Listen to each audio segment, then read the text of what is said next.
Hey, I'm Sandy Rakowitz of One Heart Healing Center, and one of my many hats is being an animal communicator, and I love sharing and teaching about animal communication because it's really about the ways in which we connect from our hearts, through our hearts, with the animals and deepen our bond. That's really the essence of how I teach and what I teach with this, what I help you discover inside yourself. Because one of the most frequently asked questions that I get is, can anybody learn how to communicate with their animals? And I really believe that this is true because we all have a sensory system. We all have our normal 5 senses to whatever extent that you have them. And animal communication is really an expansion of using those senses and fine-tuning it and accessing your own internal sense and way of connecting with animals and with your particular animals, and helping to tap in, access, and allow that space, movement, expression.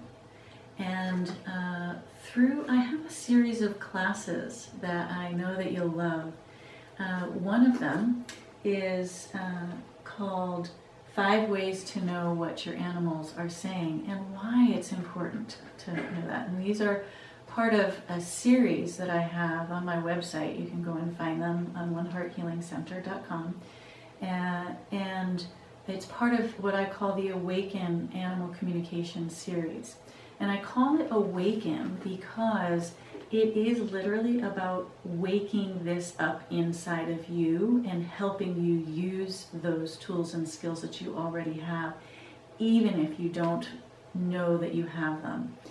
And I have seen people, when I lead them step by step, just have amazing senses with their animal. And so in this particular class, I want to show you the digital version of this is now available on my website, which is so exciting.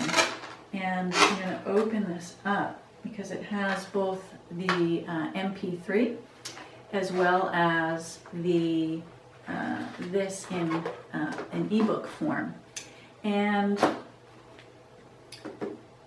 this is a culmination of decades of work, and so I'm so excited to give this to you.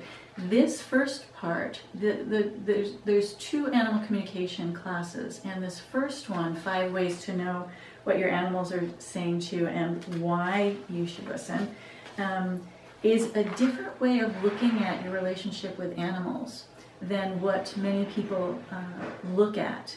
And it is things that I'm going to give you a little taste of some of the things that you'll get in this class. This particular class, 5 Ways, is about 2 hours long, and it asks you to pay attention to what your animals are saying, the ways in which they're saying things to you.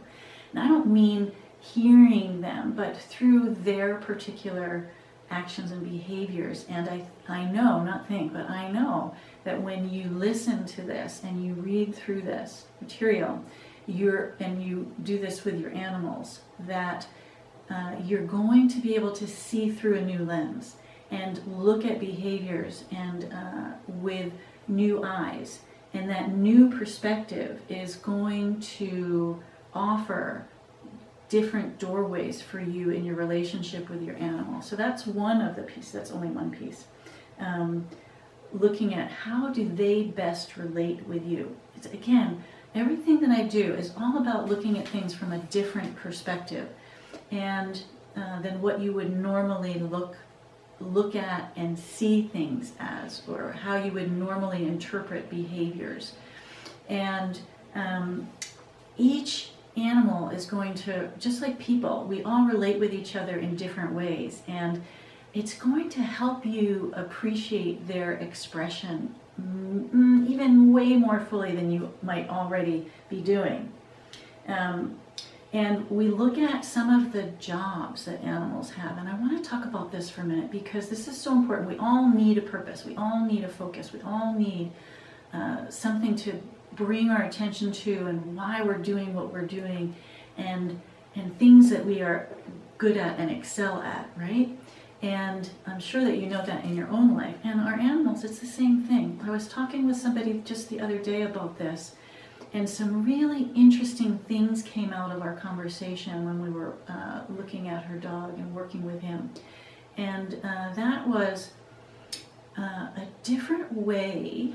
They have a new child in the house, and this dog is described often as being protective. And when we say that normally, we think of protecting and barking and protecting the house and having that broad base of kind of protection. But what came through is, again, this is like turning the perspective. Instead of looking at it this way, we kind of stepped over here and we saw things from another lens. And that is a sense of protection that comes from like a mom's base of protection, that soft, nurturing, holding, contact and protection.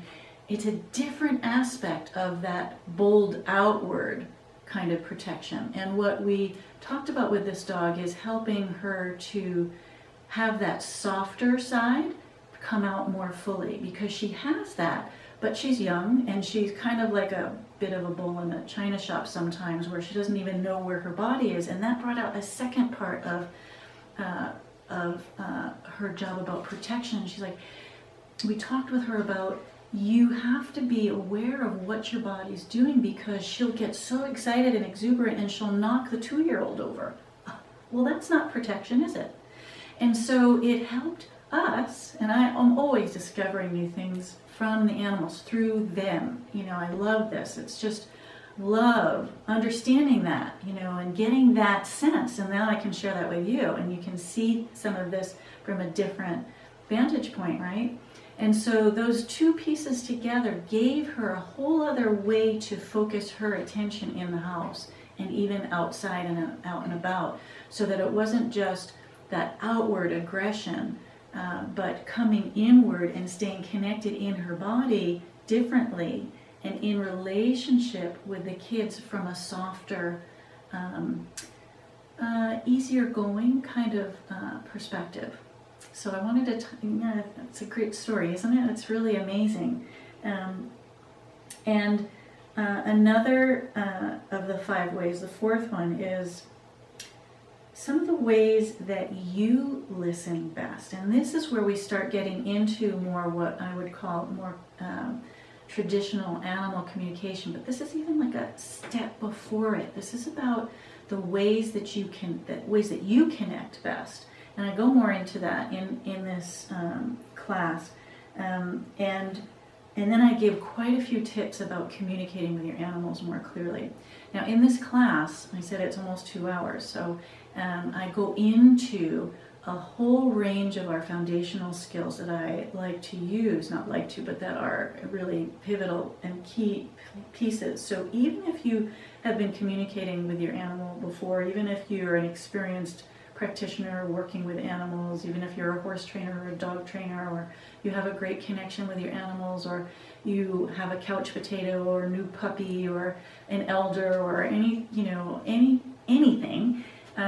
these tips are going to give you some other grounding, centering, solidifying ways of being that help you open into animal communication and just being in relationship with yourself and being in relationship with your animals more deeply and more fully with through your heart, even more so than what you might already be doing. So I hope you'll join me, take this class. You can go right to my website, onehearthealingcenter.com. That's spelled out O-N-E. And under products, you can just click on that and you'll see all the different things that I have to offer. And specifically, I hope you get the 5 ways to know what your animals are saying.